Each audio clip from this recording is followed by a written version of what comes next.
when we're so good at being accountable, we're willing to take our part of the blame in situations and so forth, and we're always getting this feedback from other people about our self-worth, about how we're really doing, we can go too far. So in this video, we're looking at finding our way back to a better balance, just where we're learning to process and assess our thoughts about the situations we're involved in or have been involved in, and just using these 3 steps that I'll be sharing with you to stop overcompensating. And we are going to learn, how do you just take responsibility for your own part and know that when we do so, we're going to find our way back to a sense of equilibrium, and we're going to be better at trusting that God never expected us to take responsibility for everything. Okay, so the first step is to embrace the isness of the situation. It just is what it is.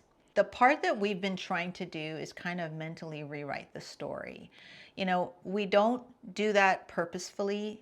A lot of times it's just the way that we can somehow feel better about ourselves. But the fact that we never maybe have been told, hey, you know what the problem is? You're actually taking all the responsibility. That's really what I want to point out today. In reviewing situations, so often the reason that we're trying to say, well, if this would have been different or if that would have been different, it's because we're not yet ready to just say, you know what, there were 2 people involved, or there were more than just me involved. We're so wanting the whole situation to have been different so that we don't have to place any kind of responsibility on anybody else. At least that's been my experience. I was always so good about taking accountability for myself, but not realizing that I was taking all the responsibility, and that's why it made me feel yucky. It made me feel bad about myself. If you can imagine that, that's going to make you get stuck in a review. You keep reviewing it, because you're somehow trying to rewrite the story differently. Then you don't realize that you haven't embraced the isness of the situation. And that might be messy. That might not look very pretty, because you're having to really just say the truth is, that's how they showed up. And also, the truth is, that's how I showed up. You may not be proud of that, but the point is, if you can acknowledge now that all the players were involved, you aren't alone in this situation, you won't so much be taking all the responsibility anymore. And that is really the key.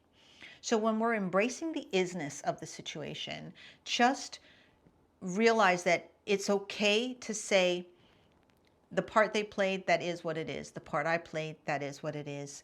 And realize that in so doing, that becomes sacred ground for actually growing from that experience, because you're no longer trying to rewrite it.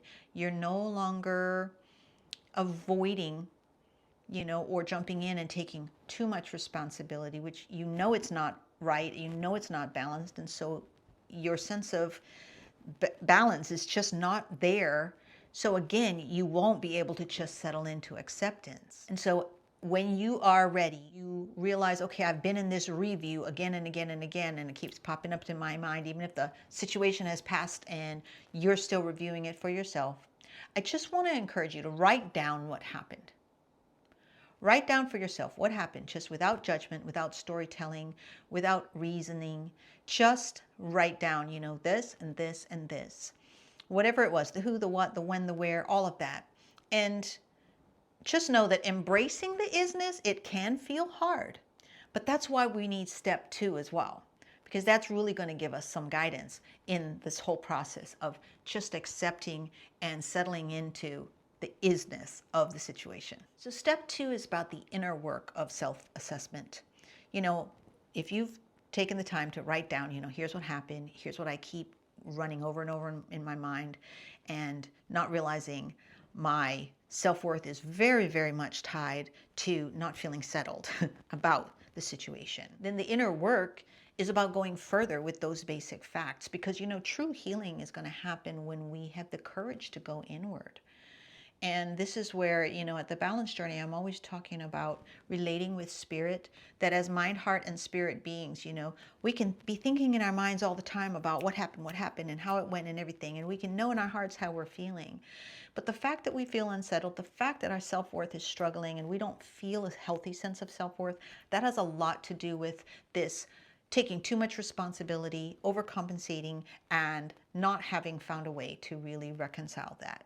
So this inner work of self-assessment, that process is going to free you up.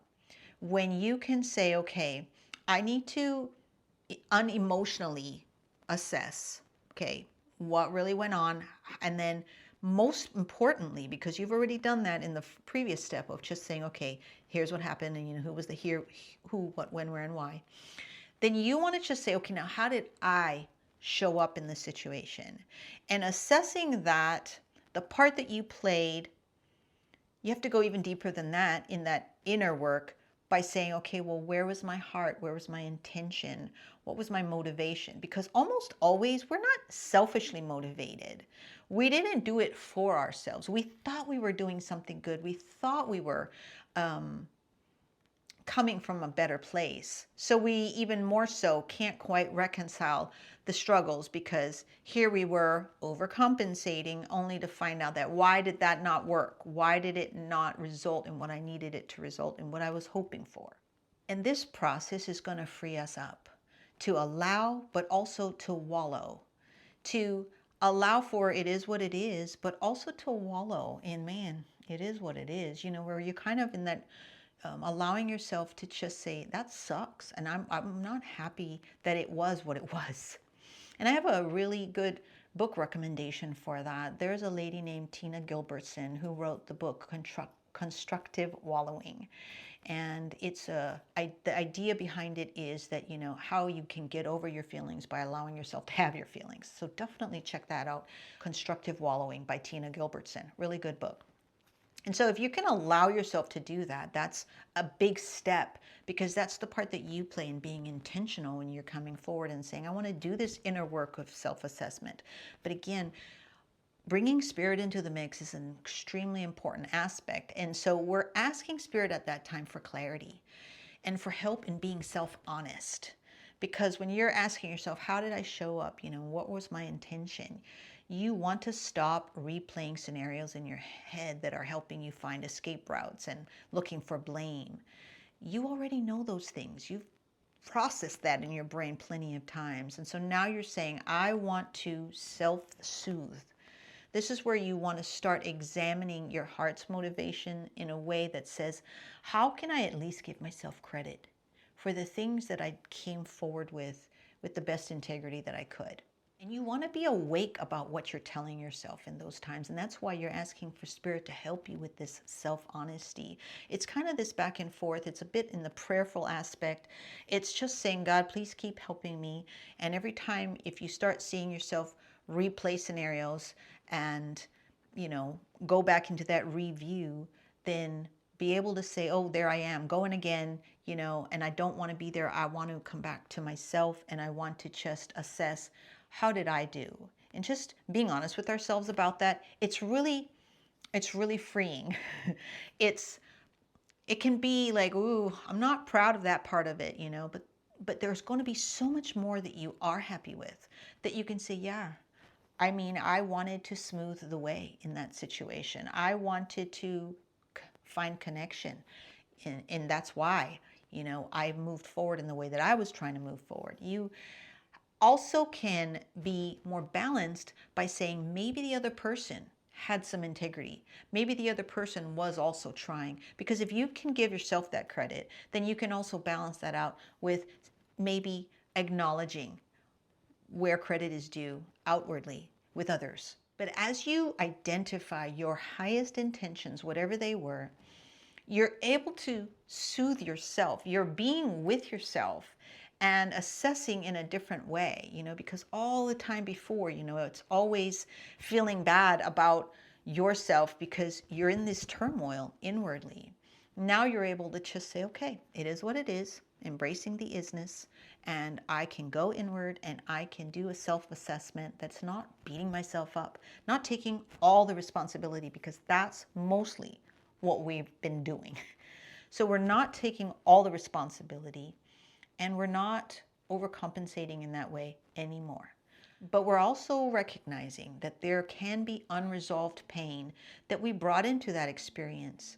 The whole purpose in hopefully you watching this video now is that you're ready to stop that cycle. You're ready to say, no longer am I going to feel bad about myself in my own self-worth because this overcompensating has not given me the inner balance that I've really been wanting. Whether we are conscious that that's really what we're seeking, that's really what we're seeking. At least in my experience, that has been the case. What we're really seeking for is true healing. The things that we might have brought in from past experiences, whether or not you ever know exactly what that was, it got triggered in this experience, the one that you're trying to assess and trying to feel more settled about. And when you ask Spirit for help in just identifying the pain and then meeting that pain, asking for Spirit to meet that pain and to resolve it, that's a choice you make, that you actually say, that mattered to me, but I also don't want to keep being infected by it and then bringing it into my new situations. So if we're really looking for inner balance and we really do want to stop overcompensating, that's an important thing to do. So just think about this. You know, your inner self has been just waiting for this honest conversation. All the overcompensating that we've been doing, the lack of self-worth or the unhealthy self-worth that we feel, that's just been bringing us to this point. This is a great place to be, where you're saying, I want to engage with that. And your higher self knows your heart, and it wants you to see your worth. You know, not worth in the sense of better than everybody else, but worth in the sense of your identity as a mind, heart, spirit being, as a connected to the whole person. And so as you do this in a work of self-assessment, what I want to suggest is that you just ask yourself, what was I really seeking in this situation? And whatever you've been seeking, that's what we're going to find as we practice step 3, where we can break the overcompensation cycle. And this is where we're going to learn to stop feeding those dragons that are never satisfied. You know, I mean, we've all found ways to feel worthy in someone else's eyes. From the time we're little, maybe we were the smart as a whip little girl, or, you know, we were the really athletic and outgoing little boy. It doesn't matter what it was. It can be an outgoing person. It can be a quiet and reserved person. Whatever we found made things work for us. You know, we started to chase that validation, and we started to chase that sense of, okay, that makes me worthy. That's just such a natural thing. So now that we're awake and we're realizing that this unhealthy sense of self-worth that, you know, we've been struggling with, it's because that's what we've been doing. And then when it has failed us, you know, we're like confused, because we're like, look, I tried. I mean, I even overcompensated and it didn't work. You know, so it's so true that overcompensating and self-worth, it's like married together. It definitely plays off of each other in a big way. And so when we realize, okay, feeding that dragon, whatever that dragon was for us, you know, that it just never satisfies the depths of us. It has worked for a long time, and when it stops working, it's like, you know what? That's actually a good thing. We're ready to feel differently. And you know what the big thing is here? When you're ready to break that cycle, you are going to realize that you have to identify, what are you truly hungry for? Because you thought you were hungry for that person's acknowledgement. You thought you were hungry for a little morsel of attention from so-and-so. But what we're all hungry for, it's a common thing, but you've got to identify it for yourself and say this for yourself. What we're truly hungry for, it's usually things like love, not surface love, like a depth, a feeling that anchors us. We're hungry for recognition, being seen, being made valid, that we matter. And so, this might actually be the most important point that we make in this entire conversation. The feeling that we are worth something in the equation, in everything, all of the interactions we do. But it's something that we have to answer for ourselves. And that's where coming home to first just saying it is what it is, and then saying, I can assess the surface situation and also my motivations, and then coming to the point where we have to say, you know what? I'm coming to you, Spirit, with this confession that I am wanting to just have a sense of inner balance for myself.